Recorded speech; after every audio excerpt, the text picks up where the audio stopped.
Big Boss Malayalam season 6 episode 75. എന്തൊരു ചെറിയൊരു പ്രശ്നം. 75 എപ്പിസോഡ് ആയിട്ടുണ്ട് നമ്മള്. അപ്പൊ ഇനി 25 ദിനരാത്രങ്ങൾ അല്ലേ? ഇത്ര പെട്ടെന്ന് നമ്മള് കുറച്ച് ദിവസം മുന്നേ 30 ദിവസമുള്ളൂ എന്നൊക്കെ പറഞ്ഞിട്ടുണ്ടായിരുന്നു. അങ്ങനെ ഇനി 25 ദിവസങ്ങൾ മാത്രമേ ഉള്ളൂ. അപ്പൊ നമ്മളെ ഒരു എവിടേക്കോ കുറെ കണ്ടു. ജൂൺ 16 തീയതിയാണ് ഫൈനൽ എന്നൊക്കെ കണ്ടു. പിന്നാലെ ഇനി എങ്ങനെ നമുക്ക് സൺഡേ നോക്കാം, ഇനി എങ്ങനെ ഉണ്ടാവും എന്നുള്ളതെന്നൊക്കെ. അപ്പൊ ഇന്ന് നമുക്ക് ഒരു ആദ്യം നിങ്ങളുടെ ഒരു അഭിപ്രായത്തിൽ ചോദിക്കാം, സായിന്റെ ലുക്ക് എങ്ങനെയുണ്ട്? സായിന്റെ ലുക്ക് എനിക്ക് മറ്റേ പിന്നെ ഓരോരുത്തർ ഇഷ്ടമാണ് എന്ത് ചെയ്യണം എന്നുള്ളത്. എന്റെ കാഴ്ചപ്പാടില് എന്താ പറയാ, കുട്ടൻതമ്പുരാന്റെ വിലക്ക് തോന്നി കണ്ടപ്പോ. എനിക്ക് അവൻ ആ വേഷത്തിൽ ഓരോ കാര്യങ്ങളൊക്കെ സംസാരിക്കുമ്പോ നെടുമുടി വീട് പറയണവരെ അവന് പറഞ്ഞില്ല എന്നൊക്കെ പറയണ വിലക്ക് തോന്നി എനിക്ക്. ഞാൻ എന്തായാലും ഉച്ചയ്ക്ക് കുറച്ച് ട്രോളിയിട്ടുണ്ട്. പ്രത്യേക നിമിഷത്തിൽ ചെയ്യാൻ തോന്നിയതാണ്. എനിക്ക് തോന്നുന്നത് ആടിയൽ പഠിച്ചപ്പോഴേ എവിടെയെങ്കിലും പോയപ്പോ ഫുള്ളായിട്ട് പഠിച്ചിട്ടുണ്ടാവും. അതേപോലെ മീശയുടെ അവിടെ പോയപ്പോ ഫുള്ളായിട്ട് ചെയ്തിട്ടുണ്ടാവും. ഇവിടെയൊക്കെ അടിപൊളിയൊക്കെ ഉണ്ടല്ലോ, ആരോ ഡിസൈൻ ചെയ്ത് കുത്തബ് മിനാർ. അല്ല, നമ്മൾ ഇവിടുന്ന് ചിലപ്പോ കയറിയിട്ട് താടിയൊക്കെ ഭയങ്കരമായിട്ട് വരുന്ന സമയത്ത് നമുക്കതൊന്ന് ട്രിം ചെയ്ത് ശരി. താടിയുമ്പോ തൊട്ടൊരു കളിയില്ല, താടിയാണ് എന്റെ മെയിൻ എന്ന് പറഞ്ഞിട്ട് അപ്പൊ താടിയും വേണ്ട, മീശയും വേണ്ട, മുടിയും വേണ്ട. നാളെ എങ്ങാണ് കണ്ണാടിന്റെ മുന്നിൽ പോയിട്ട് മൊട്ടടിക്കാൻ നിന്ന് തീർന്നു. അപ്പോ അത് അതിനുശേഷം നമ്മൾ ഇന്ന് മോർണിംഗ് ടാസ്കിലേക്ക്. മോർണിംഗ് ടാസ്ക് നോറക്കിട്ട പണി ആയിരുന്നു. ബിഗ് ബോസ് കാര്യമായിട്ട് നോറക്കിട്ട് പണി കൊടുത്തു ഇന്നെന്തായാലും. ഫാൻ കോൺടെസ്റ്റില് ഒരു ക്വസ്റ്റ്യൻ വന്നാണ്, നമ്മൾ എന്തെങ്കിലും ചോദ്യം ചോദിച്ചു കഴിഞ്ഞാൽ അതിന്റെ ഓപ്പോസിറ്റ് ഉത്തരം പറയാം. അങ്ങനെ ബാക്കിയുള്ള എല്ലാവരും നല്ലോണം തകർത്ത് വാരിയിട്ടുണ്ട് നൊറേനെ. ഒന്നാമെന്താ വെച്ചാൽ നോറ കുറച്ച് ദിവസമായിട്ട് എല്ലാരും വീട്ടുകാർ വന്നു പോയതിന്റെ ഒരു സന്തോഷത്തിലും പോസിറ്റീവ് എനർജിയിലാണ് നിക്കണെന്ന് വെച്ചാൽ നോറ അത് കൂടെ വീട്ടുകാരെയും കൂടെ കുറ്റം പറയാനുള്ള അവസരം കിട്ടി എന്നുള്ള രീതിയിലാണ് കണ്ണാടിന് മുന്നിൽ പോയി അല്ലെങ്കിൽ ക്യാമറയുടെ മുന്നിലൊക്കെ പോയി വന്നിരുന്നു പറയണം. അപ്പൊ ഇതെല്ലാരും കേൾക്കണ്ടല്ലോ. അതെ, നമ്മൾ പറഞ്ഞു അത് ഫാമിലിനെ കുറിച്ച് കഴിഞ്ഞു. പിന്നെ അവരെ കുറിച്ച് കുറ്റങ്ങളൊന്നും പറയേണ്ട കാര്യമില്ല. ഉപ്പ വന്നു, ഉപ്പയായിട്ടുള്ള പ്രശ്നമായിരുന്നല്ലോ. പക്ഷെ ഉപ്പ അത്രയും സ്നേഹമുള്ളതുകൊണ്ടാണല്ലോ വന്നത് എന്തായാലും. അപ്പൊ അവരത് മാക്സിമം മറ്റവരെങ്ങനെ ചോദിക്കാൻ വന്നു. കാരണം അവർക്ക് ഗെയിമാണ്, കാണികൾക്ക് ഇട്ടുകൊടുക്കാണ് നോറേന്റെ സ്വഭാവം എന്ന് പറഞ്ഞിട്ട്. അപ്പൊ നോറേന്റെ അതേ പേഴ്സണൽ ആയിട്ട് രീതിയിലും അൻസിബ കുറെ പറഞ്ഞു. അൻസിബ കറക്റ്റ് പോയിന്റ് പറഞ്ഞു, ശ്രദ്ധിച്ചില്ലേ? അല്ല, അൻസിബ ഒന്നാമെന്ന് വെച്ചിട്ടുണ്ടെങ്കിൽ ഞാൻ മനസ്സിലാക്കുന്ന അൻസിബ ഫാമിലിനോടൊക്കെ ആണെങ്കിൽ പിന്നെ ആ ഫാമിലി അങ്ങനെ കെട്ടിപ്പടുത്തുണ്ടാക്കി കൊടുക്കുന്ന ഒരു മകളാണ്. മാത്രല്ല എല്ലാ ഫാമിലി വരുമ്പോഴും അവരെ പോയി ട്രീറ്റ് ചെയ്യണം, അവരെ യാത്രയാക്കാനൊക്കെ ഭയങ്കരമായിട്ട് അവർക്ക് ഒരു വാല്യൂസ് കൊടുക്കണവരെ പോലെ നമുക്ക് തോന്നിയിട്ടുണ്ട്. അപ്പം അങ്ങനെ നിൽക്കണവര് അച്ഛനും അമ്മയും വന്നിട്ട് അവരെ ഇങ്ങനെ ഇത് പറഞ്ഞുകൊണ്ട് നിൽക്കാന്ന് പറയുമ്പോ അത് പറഞ്ഞത് നന്നായി തോന്നുന്നു എനിക്ക്. പിന്നെ അത് നോറയ്ക്കും പറയാൻ പാടില്ലാത്ത കാര്യമാണ് പറയുന്നത്. അതിന്റെ ഒരു ഷോക്ക് മൊത്തമുണ്ട്. അതെ, ടാസ്കിന്റെ ഇടയിൽ അൻസിബ കുറെ സ്ക്രൂ കയറ്റാൻ നോക്കി. പക്ഷെ അവൾക്ക് അത് കൺട്രോൾ ചെയ്യാൻ പറ്റിയില്ല. അവളത് ടാസ്ക് അല്ലാന്ന് ഒഴിച്ചിട്ട് കാര്യങ്ങൾ കറക്റ്റ് പറഞ്ഞു. അല്ലെങ്കിൽ എല്ലാ കാര്യങ്ങളും സീരിയസ് ആയിട്ട്. അതേപോലെ ജാസ്മിന്റെ കുറെ കോമഡികൾ നല്ല രസമുണ്ട് കേട്ടോ.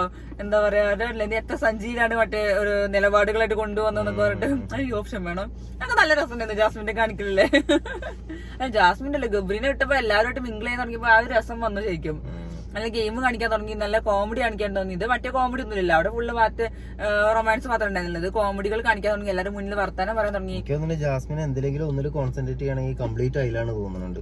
കുറച്ച് മുന്നേ വേറെ പല കാര്യങ്ങളിലായിരുന്നു, ഇപ്പൊ ഫുൾ കോമഡിയും ജഗപോകയിലാണ് തോന്നുന്നത്.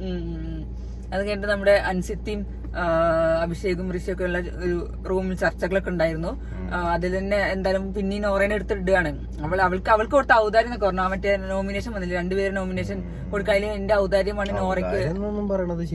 അത് ഞാൻ പറഞ്ഞു, അത് ഔദാര്യം എന്ന് പറഞ്ഞ കാര്യമില്ല. ആ സമയത്ത് അൻസിബയ്ക്ക് പറയണമെങ്കിൽ പറയായിരുന്നു. അത് പറയാതിരുന്നിട്ട് പിന്നെ നോറയ്ക്ക് ഔദാര്യം കൊടുത്തു പറയുന്ന കാര്യം. നോറ അൻസിബേനെ കൊണ്ട് പറയിപ്പിച്ചെങ്കിൽ അത് നോറേന്റെ കഴിവെന്നേ പറയാൻ പറ്റും. അതെ അതെ. എന്നിട്ടാണ് പിന്നെ നമ്മുടെ ടാസ്ക് വന്നത്, കട്ടപ്പ ടാസ്ക്.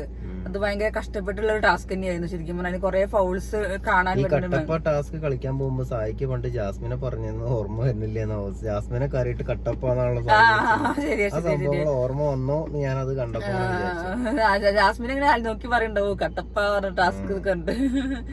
അങ്ങനെ ആ ടാസ്ക് നല്ല അടിപൊളിയായിട്ട് പോയി. അങ്ങനെ നെക്സ്റ്റ് ടീം ജയിച്ചു. നെക്സ്റ്റ് ടീമിന് 40ന്റെ മുകളില് ദൂരത്തേക്ക് പറന്നുകൊണ്ടിരിക്കുകയാണ്. അതെ, അതിന്റെ സെക്കൻഡ് തട്ടിയത് ഡെൻ അടിയുള്ളേ, തേർഡ് ഇട്ടാണല്ലേ. തേർഡ് ടണലിനാണ് കിട്ടിയത്. അപ്പൊ ആദ്യമൊക്കെ ടണലാണ് മുന്നിൽ ഉണ്ടായിരുന്നത്.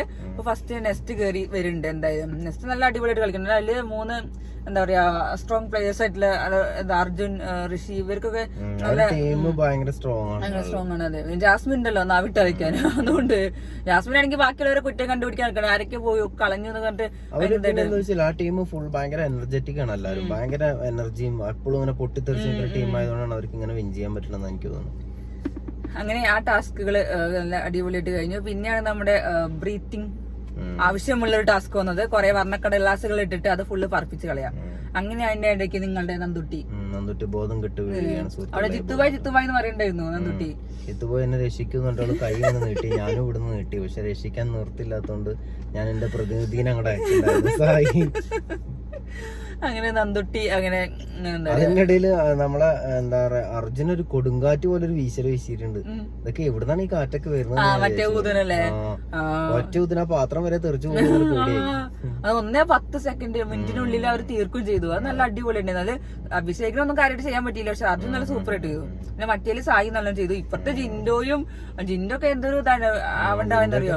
അതിനൊക്കെ കുറച്ച് ഏജും കൂടെ ഉള്ളത് കാരണം കൊണ്ടേ പിന്നെ എന്താ അറിയില്ല നമുക്കൊന്നും ഈ നേരത്തെ പറഞ്ഞാൽ ഈ വലിയൊക്കെ ഉള്ളത് കാരണം കൊണ്ട് ലെൻസിന്റെ കപ്പാസിറ്റി ഒക്കെ ചിലപ്പോ കുറഞ്ഞിട്ടുണ്ടാവും. അതുകൊണ്ടൊക്കെ ആയിരിക്കണം ചിലപ്പോ ഇങ്ങനത്തെ പ്രശ്നങ്ങളൊക്കെ ഉണ്ടാവുന്നത്. എന്നിട്ടാണ് അങ്ങനെ നന്ദനയ്ക്ക് ഒരു വയ്യായിക വന്ന് മെഡിക്കൽ റൂമിൽ പോയി സ്പോട്ടിൽ ഡോക്ടർ ഉണ്ടായിരുന്നു.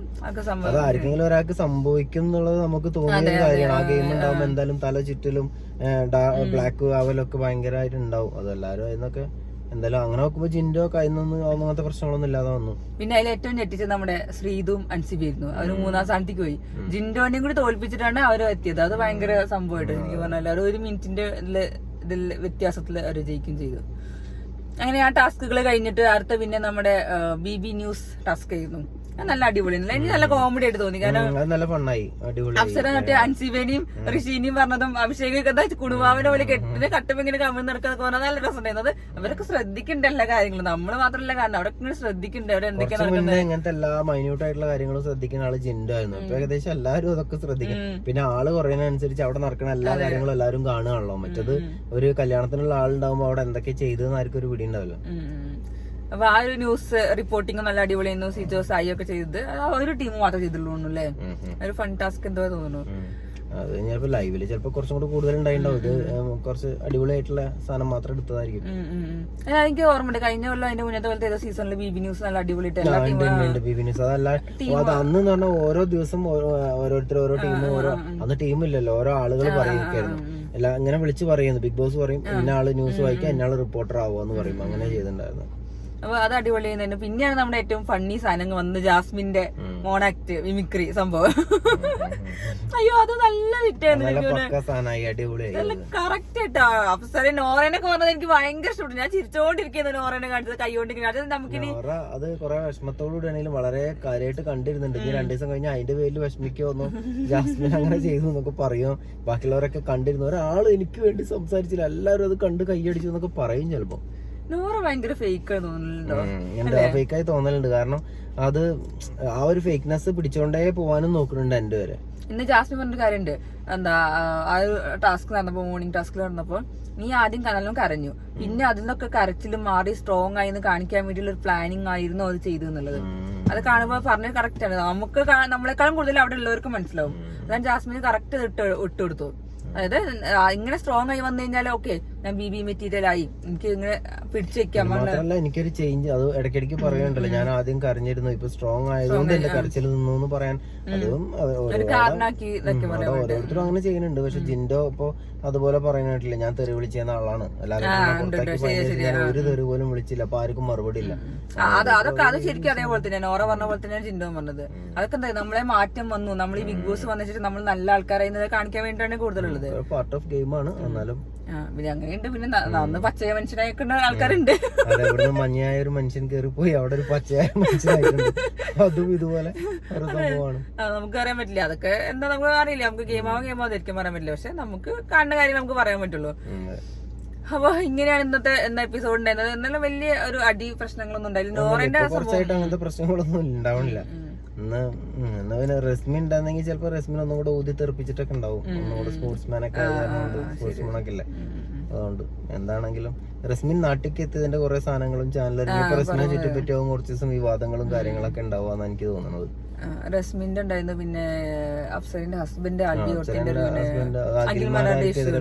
പ്രശ്നങ്ങളൊക്കെ നമുക്ക് പിന്നെ കൂടുതലൊന്നും പറയാൻ ആധികാരികമായിട്ടൊന്നും പറയാനില്ല, അതുകൊണ്ടാണ് നമ്മളൊന്നും പറയാത്തത്. എന്താണെങ്കിലും സാധാരണ ഒരു ബിഗ് ബോസ് സ്റ്റാർട്ട് ചെയ്യുമ്പോൾ തുടക്കം മുതൽ തന്നെ പുറത്ത് ബിഗ് ബോസ് ഉണ്ടാവാറുണ്ട്. ഇത് പക്ഷെ ഈ ലാസ്റ്റിലേക്ക് എത്തിയപ്പോഴാണ് കുറെ ബിഗ് ബോസിൽ കുറച്ച് പ്രശ്നങ്ങളൊക്കെ പുറത്ത് സംഭവിക്കണം എന്നുള്ളതാണ്. അല്ല അത് ഇവർക്ക് ബൂസ്റ്റ് ആണ് എന്തായാലും, ബൂസ്റ്റ് ആണ്. അത് മാത്രല്ല ബിഗ് ബോസിന് തന്നെ ബൂസ്റ്റ് ആണ്. ഇപ്പം നല്ലത് പറഞ്ഞാലും ചീത്ത പറഞ്ഞാലും ബിഗ് ബോസ് എന്നുള്ളൊരു സംഭവമാണല്ലോ അങ്ങനെ കേട്ടോണ്ടിരിക്കുന്നത്. അതിൽ ആ ഒരു പേരിങ്ങനെ മുഴങ്ങി കേൾക്കണ്ടല്ലോ എല്ലായിടത്തും. അത് ലാസ്റ്റിക്ക് ആയി എന്നുള്ളതിന്റെ ഒരു ഇതാണ് കാണണേ ഉള്ളൂ. അപ്പൊ ബിഗ് ബോസ് അതൊന്നും മൈൻഡ് അടിക്കുന്നില്ല, എന്താ പറഞ്ഞോട്ടെ ഫ്രീ പ്രൊമോഷൻ ആയിട്ട് കാണുന്നത്. ഇപ്പൊ നമ്മളിപ്പോ നമ്മളെ പറ്റി പറയുമ്പോഴും നമ്മൾ അങ്ങനെയല്ല നമുക്ക് എന്താ പറഞ്ഞു വെച്ചിട്ട് ഇപ്പൊ പ്രത്യേകിച്ച് ഒന്നും സംഭവിക്കാൻ പോലും നമുക്കൊരു ഫ്രീ പ്രൊമോഷൻ അത്രേ ഉള്ളൂ. അപ്പൊ ഇന്ന് ഇതാണ് ഇപ്പൊ മെയിൻ ആയിട്ട് നടക്കുന്നത്. ഇനി നാളത്തെ ലൈവ് അപ്ഡേറ്റിൽ ഇനി എന്തെങ്കിലുമൊക്കെ പ്രൊമോ വന്നാൽ മതി, പ്രൊമോ വന്നാൽ അറിയില്ല. ഇനിയിപ്പോ നിങ്ങൾക്ക് ഇനി അടുത്ത ലൈവ് കാണുമ്പോൾ മനസ്സിലാവും മറ്റേ ജാസ്മിന്റെ എന്താ പറയാ കുറച്ച് കാര്യങ്ങളുണ്ടാവും. 10:40 സീൻ കാണിച്ചത് ഇതേ ജാസ്മിന്റെ മിമിക്രി, അതിപ്പോ ഇനി നമുക്ക് ലൈവിലുണ്ടാവും. ഫണ്ണി സാധനമാണ്. പിന്നെ ഊതി പെരുപ്പിച്ച സാധനത്തിൽ നമ്മൾ ഇത് പറഞ്ഞിട്ടുണ്ട്, ഋഷിന്റെ ടീം ജയിച്ചത് നെക്സ്റ്റ് നമ്മൾ പറഞ്ഞില്ല, നെക്സ്റ്റ് ടീമാണ് ജയിച്ചത്. അവർക്ക് ഭയങ്കര ഇതായത് നെക്സ്റ്റ് ഫസ്റ്റ് സെക്കൻഡ് ആയിട്ടാണല്ലേ. അതെ ഊത്തൂതി നല്ല അടിപൊളിയായിട്ട് പെർഫോം ചെയ്തു. രാവിലെ എല്ലാരും കൂടി ഇട്ട് നോറയ്ക്ക് ഊതി, അത് കഴിഞ്ഞിട്ട് എല്ലാരും കൂടെ സ്വന്തമായിട്ട് ഊതി. അപ്പൊ ഇനി നാളെ ഉച്ചയ്ക്ക് ലൈവ് അപ്ഡേറ്റിലേക്ക് വരാം.